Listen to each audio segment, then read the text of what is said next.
नमस्कार। आज हम बात करने वाले हैं भारतीय संविधान की उस बुनियाद की, उस नींव की जो हम सबको एक इंसान के तौर पर सम्मान भरी जिंदगी जीने की ताकत देती है। और वो है हमारे मौलिक अधिकार। हम आर्टिकल 12 से 22 तक का एक सफर करेंगे और देखेंगे कि ये सिर्फ कानून की मोटी मोटी किताबें नहीं हैं, बल्कि हमारी रोजमर्रा की जिंदगी का एक सुरक्षा कवच है।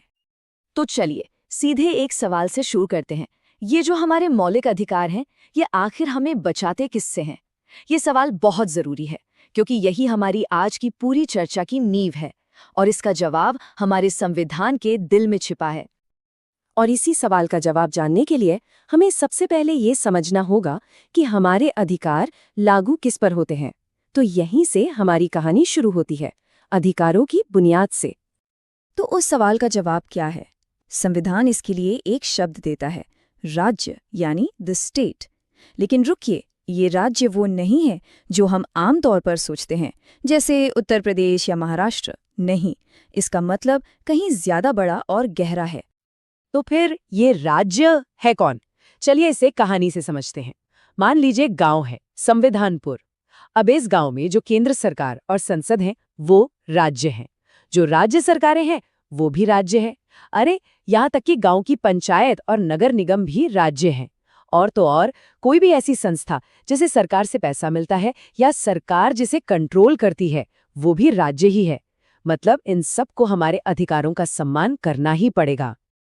अच्छा, तो मान लीजिए कि राज्य ने, मतलब संविधानपुर के प्रधान ने, कोई ऐसा कानून बना दिया जो हमारे अधिकारों को छीनता हो, तब क्या होगा? यहीं पर आता है हीरो, आर्टिकल 13। मान लीजिए प्रधान ने कहा दलित मंदिर में नहीं जा सकते, तो आर्टिकल 13 कोर्ट को ये पावर देता है कि वो इस कानून को फौरन रद्द कर दे। क्यों? क्योंकि ये मौलिक अधिकारों के खिलाफ है। इसी को कहते हैं जुडिशियल रिव्यू की असली ताकत। शुरुआत में तो सुप्रीम कोर्ट का रुख इस मामले में बहुत ही सख्त था। 1967 में एक केस आया, गोलकनाथ केस। उसमें कोर्ट ने साफ साफ कह दिया कि भाई संसद मौलिक अधिकारों को छू भी नहीं सकती, इनमें कोई बदलाव नहीं हो सकता, ये पवित्र हैं। लेकिन फिर आया 1973 का वो ऐतिहासिक केस, केशवानंद भारती केस। इसने एक नया रास्ता दिखाया, एक संतुलन बनाया। कोर्ट ने कहा ठीक है, संसद अधिकारों में बदलाव कर सकती है, लेकिन एक शर्त है। वो शर्त ये थी कि संविधान की मूल संरचना, यानी उसके बेसिक स्ट्रक्चर को नहीं बदला जा सकता। अब ये बेसिक स्ट्रक्चर क्या है? ये हैं वो पिलर्स जिन पर हमारा संविधान टिका है, जैसे लोकतंत्र, धर्मनिरपेक्षता, कानून का राज। इन चीजों को कोई नहीं छीन सकता। ये हमारे संविधान का गार्ड है। चलिए, अब जब ये तय हो गया कि अधिकार राज्य के खिलाफ हैं, तो सबसे पहला, सबसे जरूरी अधिकार कौन सा होना चाहिए? जाहिर है, समानता का अधिकार। ये हमारे लोकतंत्र की आत्मा है और ये हमें मिलता है आर्टिकल 14 से 18 तक। इसकी शुरुआत होती है आर्टिकल 14 से। बहुत सीधा सा नियम है, कानून की नज़र में सब बराबर। अब अपने संविधानपुर वाले प्रधान को ही ले लीजिए। अगर वो सिर्फ अपने रिश्तेदारों को नौकरी देने लगें, तो ये आर्टिकल 14 का खुला उल्लंघन होगा। कानून किसी के साथ भेदभाव नहीं कर सकता। आगे बढ़ते हैं आर्टिकल 15 पर। ये सीधे सीधे भेदभाव पर रोक लगाता है। धर्म, जाति, लिंग, जन्मस्थान, किसी भी आधार पर कोई भेदभाव नहीं। जैसे गांव के स्कूल में बच्चों को उनकी जाति के हिसाब से अलग अलग नहीं बिठा सकते। लेकिन हाँ, इसी आर्टिकल में एक और बात है। ये राज्य को इजाजत देता है कि वो समाज के पिछड़े वर्गों को ऊपर उठाने के लिए कुछ खास इंतजाम कर सकता है। आर्टिकल 16 भी इसी लाइन पर है। ये सरकारी नौकरियों में सबको बराबर मौके की गारंटी देता है। और हाँ, समाज में असल बराबरी लाने के लिए ये कमजोर वर्गों के लिए आरक्षण की भी बात करता है। आपको इंदिरा साहनी केस याद होगा, जिसमें सुप्रीम कोर्ट ने आरक्षण पर 50% की सीमा लगाई और क्रीमी लेयर का कॉन्सेप्ट भी दिया। इसका मतलब ये है कि जो लोग पिछड़े वर्ग में आर्थिक रूप से संपन्न हो चुके हैं, उन्हें आरक्षण का लाभ नहीं मिलना चाहिए। अब आता है एक बहुत ही पावरफुल और सीधा ऐलान, आर्टिकल 17। ये कहता है छुआछूत अब एक अपराध है। बस बात खत्म। संविधान ने इस प्रथा को पूरी तरह से खत्म कर दिया और इसे एक दंडनीय अपराध बना दिया। बाद में इसे लागू करने के लिए और भी सख्त कानून बनाए गए। समानता के इस पूरे विचार को और मजबूत करने के लिए है आर्टिकल 18। ये राजा, महाराजा, नवाब जैसी पुरानी खानदानी उपाधियों को खत्म करता है। मतलब अब जन्म से कोई बड़ा या छोटा नहीं, हाँ, अगर कोई अपनी मेहनत से डॉक्टर, प्रोफेसर या मेजर बनता है तो वो उपाधियां बिल्कुल जायज हैं, क्योंकि वो योग्यता का प्रतीक हैं। तो ठीक है, कानून की नज़र में सब बराबर हो गए। अब अगला कदम क्या? जाहिर है उन्हें आज़ादी देना।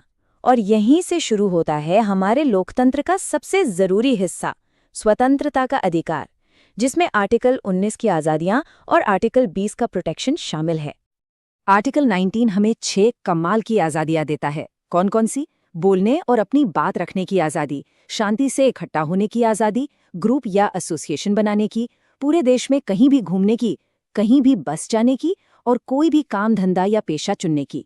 पर एक बात याद रखने वाली है, ये आज़ादियां अनलिमिटेड नहीं है। देश की सुरक्षा और पब्लिक ऑर्डर के लिए इन पर रीजनेबल रिस्ट्रिक्शंस यानी वाजिब पाबंदियां लगाई जा सकती हैं। आर्टिकल 20 ये पक्का करता है कि न्याय की प्रक्रिया सबके लिए निष्पक्ष हो, उनके लिए भी जिन पर कोई इल्जाम है। इसमें 3 बड़ी बातें हैं। पहली, किसी को ऐसे कानून के तहत सजा नहीं मिल सकती जो जुर्म करने के बाद बना हो। दूसरी, एक ही जुर्म के लिए 2 बार सजा नहीं हो सकती। और तीसरी, किसी को भी अपने ही खिलाफ गवाही देने के लिए मजबूर नहीं किया जा सकता। तो हमने समानता देख ली, स्वतंत्रता देख ली। अब हम उस अधिकार पर आते हैं जो इन सब की जान है, जीवन और व्यक्तिगत स्वतंत्रता का अधिकार। ये राज्य की मनमानी के खिलाफ हमारी सबसे बड़ी ढाल है। आर्टिकल 21 के बारे में सुप्रीम कोर्ट ने एक बहुत गहरी बात कही है कि जीवन का मतलब सिर्फ सांस लेना नहीं है, बल्कि सम्मान के साथ जीना है। सुनने में ये एक छोटी सी लाइन लगती है, पर इसने अनगिनत नए अधिकारों के लिए दरवाजे खोल दिए हैं। और सम्मान से जीने की इसी सोच के आधार पर कोर्ट्स ने इसमें बहुत कुछ जोड़ा है, जैसे जल्दी ट्रायल का अधिकार, अपनी रोजी रोटी कमाने का अधिकार और हाँ, निजता का अधिकार यानी राइट टू प्राइवेसी भी अब इसी का हिस्सा है। इससे पता चलता है कि हमारा संविधान कितना जीवंत है। ये समय के साथ बदलता और विकसित होता है। फिर आता है आर्टिकल 22। ये मनमानी गिरफ्तारी के खिलाफ एक शील्ड है। अगर किसी को गिरफ्तार किया जाता है तो उसे गिरफ्तारी का कारण बताना जरूरी है, उसे अपने वकील से बात करने का हक है और 24 घंटे के अंदर अंदर मैजिस्ट्रेट के सामने पेश करना ही होगा। हाँ, इसका एक अपवाद भी है, प्रिवेंटिव डिटेंशन, यानी जुर्म होने से पहले ही शक के आधार पर हिरासत में लेना। पर हमें ये भी याद रखना होगा कि ये अधिकार कितने नाजुक हो सकते हैं। इमरजेंसी के दौरान एडीएम जबलपुर केस में जीवन के अधिकार को भी सस्पेंड कर दिया गया था। वो भारतीय लोकतंत्र का एक काला अध्याय माना जाता है, जो हमें बार बार इन अधिकारों की कीमत याद दिलाता है। तो इन सभी अधिकारों को जब हम एक साथ देखते हैं तो हमें क्या तस्वीर दिखती है?